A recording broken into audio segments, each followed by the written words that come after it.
2016 के पठानकोट हमले पर शशि थरूर का बड़ा बयान आया। उन्होंने कहा कि हमले के बाद पीएम मोदी ने नवाज शरीफ को फोन किया, कहा आइए मिलकर जांच करते हैं। इसके बाद पाकिस्तान की जांच टीम, जिसमें आईएसआई के अफसर भी थे, भारत आई और एयरबेस तक पहुंची। लौटकर उन्होंने कहा भारत ने खुद ही हमला किया था।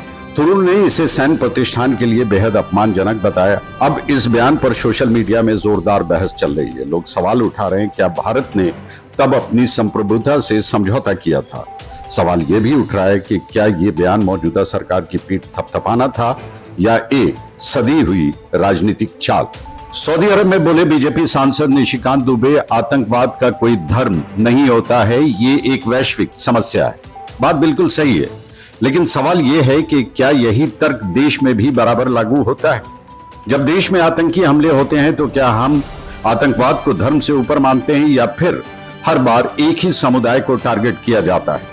सऊदी में नो रिलीजन टू टेरर कहना आसान है, लेकिन क्या देश में इस सोच पर अमल भी होता है?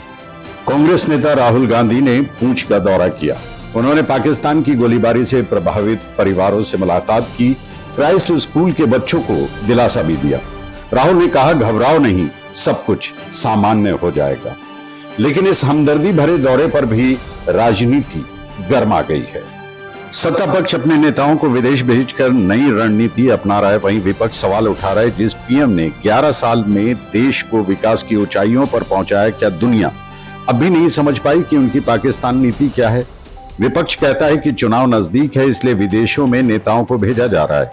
उन्हें बताने की कोशिश हो रही है भारत अब बदल चुका है। लेकिन विपक्ष पूछ रहा है कि इस कोशिश में देर नहीं हो गई?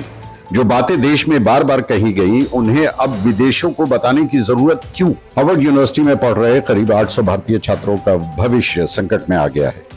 यूनिवर्सिटी ने विदेशी फंडिंग और स्कॉलरशिप प्रोग्राम्स पर रोक लगाने का फैसला किया है। रिसर्च फंड सस्पेंड होने से कई छात्र असमंजस में हैं। न पढ़ाई का भरोसा है, न रहने की व्यवस्था का। भारत सरकार ने इस मामले को गंभीरता से लिया है। हार्वर्ड प्रशासन से जवाब मांगा गया है और छात्रों को मदद का आश्वासन दिया गया है। यह संकट सिर्फ छात्रों तक सीमित नहीं, ये भारत अमेरिका के शैक्षणिक रिश्तों को भी प्रभावित कर सकता है। अब निगाहें टिकी हैं इस पर, क्या ये अस्थायी संकट है या किसी बड़े बदलाव का संकेत?